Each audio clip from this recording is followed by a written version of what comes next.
Hello everyone, and this is BioPhoenix here, and today we're going to be doing an NES game that was actually requested to me, and the person that requested it is Pimpyow. Unfortunately, I don't know how to pronounce your name, so I do apologize for that, but I am going to put the spelling of it on the screen as you can see right here.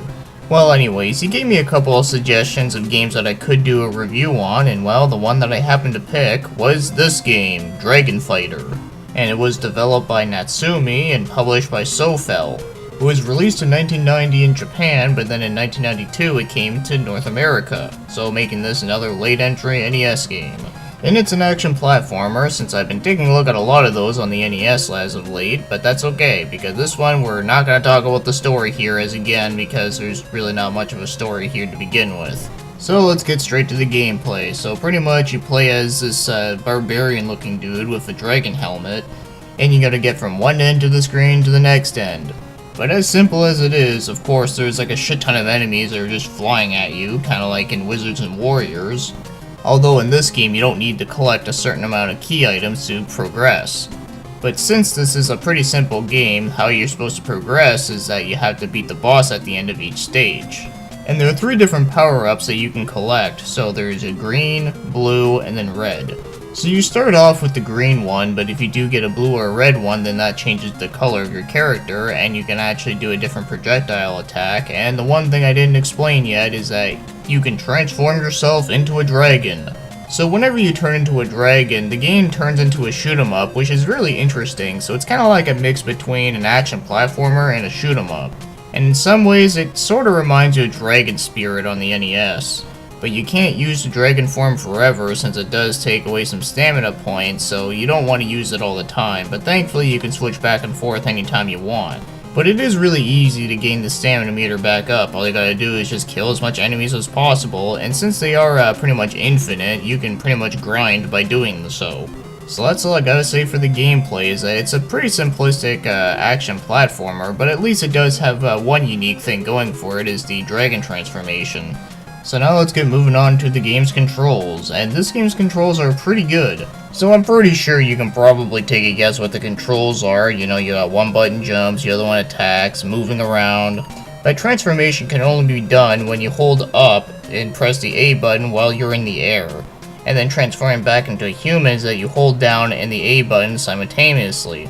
So it's very easy to understand, and it actually does work really well. I don't have any issues with the controls. Although I guess my only complaint with them is that I do find that the walking in the game is a little bit slow paced, and I do wish it did run a little bit faster. But thankfully it doesn't have any bullshit things like delayed controls or bad hit detection. It doesn't have anything like that. Which is indeed always a good thing, so yeah, I don't have too much complaints with the controls here, other than the fact that I do wish that the walking was a little bit faster, but otherwise it's pretty good the way it is. So now, when it comes to the game's graphics, this is a pretty good looking game, although that is to be expected for a late entry NES game, but yes, I do find this one is pretty nice looking. So I like some of the backgrounds of the game. I think they do animate very well, and they do have some really good details to them, but unfortunately one complaint I do have with the graphics is that some of the monster designs are a little bit on the bland side. Even the bosses are like this too. But the main character does look pretty cool as well, even though I do wish that they did do a little bit more than just a color swap with the when you change color. But I think the color swap thing is really a minor thing, since, you know, a great game like Mega Man can get away with it. I don't see why not this, but it is something that it is worth mentioning, that it would have been pretty cool that, like, if you pick up a blue one, he, like, has, like, a different, like, armor looking to him or something. I don't know, it's just, like, a crazy idea I have. But overall, it is still a pretty appealing looking game to look at.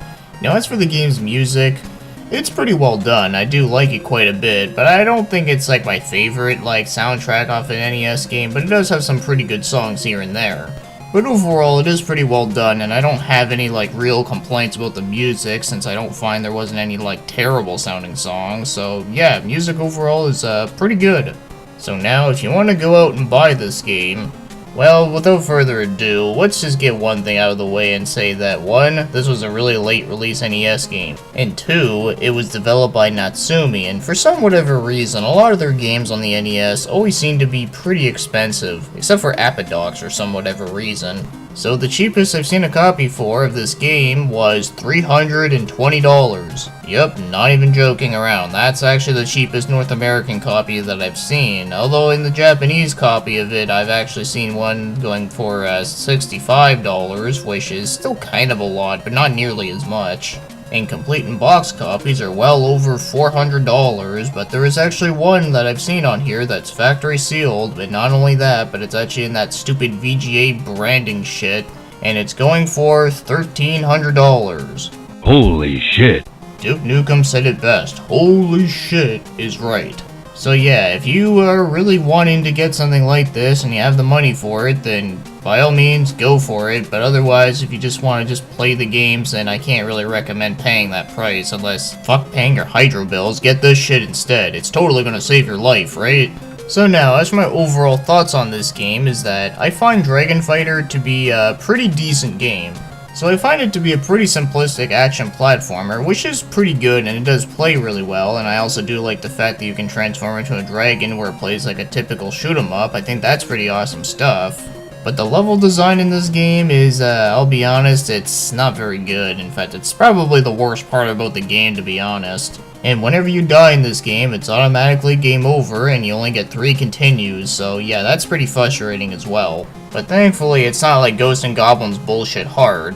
But at least that game gives you unlimited amount of continues, but still, either way, it's a pretty short game, so even if you do get a game over completely, it shouldn't take too long to get back to where you once were.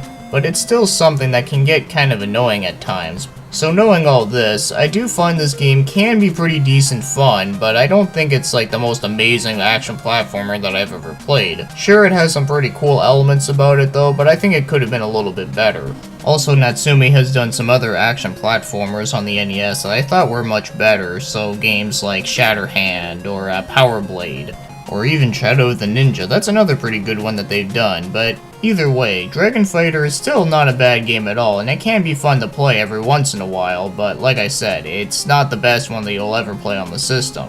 And speaking of Natsume with their serious fun quote, I wonder if they'll ever do a remake of this game, sort of like what they did with Wild Guns Reloaded. I think that would actually be pretty cool, because like I said, I do really like the concept of what this game has. So with that being said, that's all I gotta say for Dragon Fighter. It is a pretty decent game, but I don't find it to be worth like $300 fucking dollars.